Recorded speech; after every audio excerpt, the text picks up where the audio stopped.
Two Shriji food. હું છું મનીષા ઠક્કર. આજે હું તમારા માટે એકદમ સરસ મજાના ટેસ્ટી અને ક્રિસ્પી ગાંઠિયાની રેસીપી લઈને આવી છું, જેને તમે બનાવીને મહિના સુધી સ્ટોર પણ કરી શકો છો. સૌથી પહેલાં તો ગાંઠિયા બનાવવા માટે જે રેડીમેડ બેસન આવે છે એને આપણે ચાળી લેવાનું છે. તો અહીંયા તમે બેસન કોઈ પણ કંપનીનું લઈ શકો છો. વાતનું ધ્યાન તમારે એ જ રાખવાનું છે કે તમારે એને ચાળીને જ ઉપયોગમાં લેવાનું છે. બેસનને આપણે ચાળી લઈએ પછી એક મોટું વાસણ લેવાનું. તો અત્યારે હું વધારે ક્વોન્ટિટીમાં ગાંઠિયા બનાવવાની છું, એટલે આનો લોટ હું સ્ટેન્ડ મિક્સરમાં બાંધીને તૈયાર કરવાની છું. તો મેં સ્ટેન્ડ મિક્સરનું જ બાઉલ લીધું છે. એમાં અડધો કપ તેલ ઉમેરવાનું. હવે આ જ કપથી માપીને આપણે અડધો કપ પાણી ઉમેરી દેવાનું છે અને તેલ અને પાણીમાં જ આપણે બીજા મસાલા કરી દઈશું. તો સૌથી પહેલાં આપણે લાલ મરચું ઉમેરીશું. તો સૌથી પહેલાં મેં જે મીડિયમ તીખું મરચું હોય છે એ 4થી 5 ચમચી જેટલું ઉમેર્યું છે અને એના પછી 2 ચમચી તીખું મરચું ઉમેર્યું છે. આ ગાંઠિયા હું તીખા બનાવું છું. તમારે થોડા મીડિયમ તીખા બનાવવા હોય તો મરચાંની ક્વોન્ટિટી ઓછી રાખવાની. આની સાથે આપણે કાળા મરીનો પાવડર ઉમેરવાનો છે. બધા જે મસાલા મેં એડ કર્યા છે એનું માપ મેં ડિસ્ક્રિપ્શન બોક્સમાં પણ આપેલું છે, તો ત્યાંથી તમે બધું માપ જોઈ શકો છો. પછી આમાં જે સફેદ મરચું આવે છે એ ઉમેરવાનું. આ તમને કોઈ પણ કરિયાણાની દુકાને મળી જશે. અને તમારી પાસે જો સફેદ મરચું ના હોય તો જે સૂકા મરચાં હોય છે એના બિયાને તમે ગ્રાઇન્ડ કરીને એ પાવડર બનાવીને યુઝ કરી શકો છો. તો લાલ મરચું, કાળા મરીનો પાવડર અને સફેદ મરચું ઉમેરી દઈએ. એ પછી આપણે મીઠું ઉમેરવાનું છે. તો સાદું મીઠું લગભગ 2 થી 2.5 ચમચી જેટલું ઉમેરવાનું અને પછી જે સંચળ આવે છે એ 1 ચમચી જેટલું લેવાનું.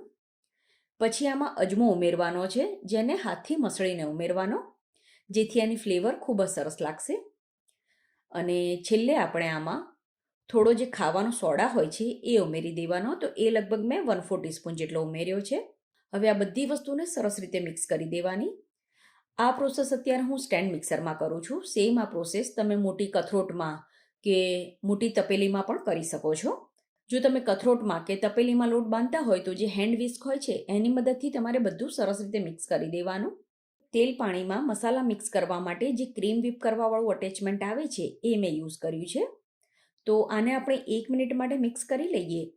એ પછી આ અટેચમેન્ટ હટાવીને જે લોટ બાંધવાવાળું અટેચમેન્ટ હોય છે એ લગાવી દેવાનું. અને પછી જે બેસન ચાળીને રાખ્યું છે એમાંથી 3 કપ બેસન આમાં ઉમેરી દેવાનું છે અને પહેલાં આને મિક્સ કરી દેવાનું. લોટ એક સાથે નહીં ઉમેરી દેવાનો. પહેલાં અડધો લોટ ઉમેરવાનો અને પછી બાકીનો ઉમેરવાનો છે. તો આ રીતે ઉમેરેલો લોટ મિક્સ થઈ જાય એ પછી ફરીથી આમાં અડધો કપ પાણી ઉમેરવાનું અને બીજો 3 કપ લોટ ઉમેર્યો છે.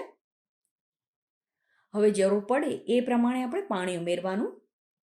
તો બીજું મેં લગભગ 2 ચમચી જેટલું પાણી ઉમેર્યું છે. પાણી કેટલું યુઝ થશે એ તમે જે બેસન યુઝ કર્યું હોય એની ક્વોલિટી ઉપર પણ ડિપેન્ડ હોય છે. એટલે લોટ તમારે મીડિયમ થીક રહે એ પ્રમાણે પાણી ઉમેરવાનું. એકવાર તમારે સ્પેચ્યુલાથી લોટને સરસ રીતે મિક્સ કરી દેવાનો, જેથી ક્યાંય પણ કોરો લોટ ના રહે. તો આ રીતે લોટ બાંધવામાં મને ફક્ત 5 મિનિટનો સમય લાગ્યો છે. હવે બાંધેલા લોટને સ્પેચ્યુલાથી એકવાર મિક્સ કરી દઈશું. પછી સેવ બનાવવા માટે તમે સ્ટીલનો કે પિત્તળનો કોઈ પણ સંચો લઈ શકો છો. અને તમારે એકદમ જાડા ગાંઠિયા બનાવવા છે કે પછી મીડિયમ થીક ગાંઠિયા બનાવવા છે એ પ્રમાણે જાળી લેવાની.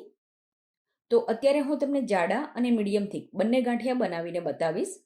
તો સંચામાં આપણે લોટ ભરી દેવાનો અને પછી તેલ ગરમ થવા માટે મૂકી દેવાનું છે. તેલ એકદમ સરસ રીતે ગરમ થઈ જાય પછી ગેસ ધીમો કરી દેવાનો અને આ રીતે તમારે ગાંઠિયા બનાવવાના. છેલ્લે તમારે આંટો ઊંધો ફેરવી દેવાનો, જેથી સંચામાંથી લોટ બહાર નહીં નીકળે.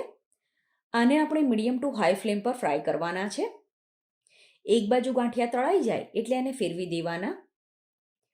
આ રીતે ગાંઠિયા એકદમ સરસ ક્રિસ્પી થઈ જાય એટલે એને ઝારાની મદદથી બહાર કાઢી લેવાના છે. એ જ રીતે આપણે મીડિયમથી ગાંઠિયા બનાવીને તૈયાર કરવાના. ગાંઠિયા જ્યારે ગરમ હોય ત્યારે તમને થોડા પોચા લાગશે, પણ એ ઠંડા થશે એટલે એકદમ સરસ ક્રિસ્પી થઈ જશે. તો તમને જો ક્રિસ્પી ગાંઠિયા ખાવા પસંદ છે તો તમે આ રેસીપી એકવાર જરૂર ટ્રાય કરજો. તમને ચોક્કસ પસંદ આવશે. આ રીતે બધા ગાંઠિયા બનાવી દઈએ પછી એને થોડા ઠંડા થવા દેવાના. અને ગાંઠિયા સરસ રીતે ઠંડા થઈ જાય પછી હાથથી આ રીતે એનો ભૂક્કો કરી દેવાનો છે. હવે આ ગાંઠિયાને તમે એરટાઇટ ડબ્બામાં ભરીને મહિના સુધી સ્ટોર કરી શકો છો. તો તમને આ તીખા ગાંઠિયાની રેસીપી કેવી લાગી એ મને કમેન્ટ કરીને જરૂરથી જણાવજો.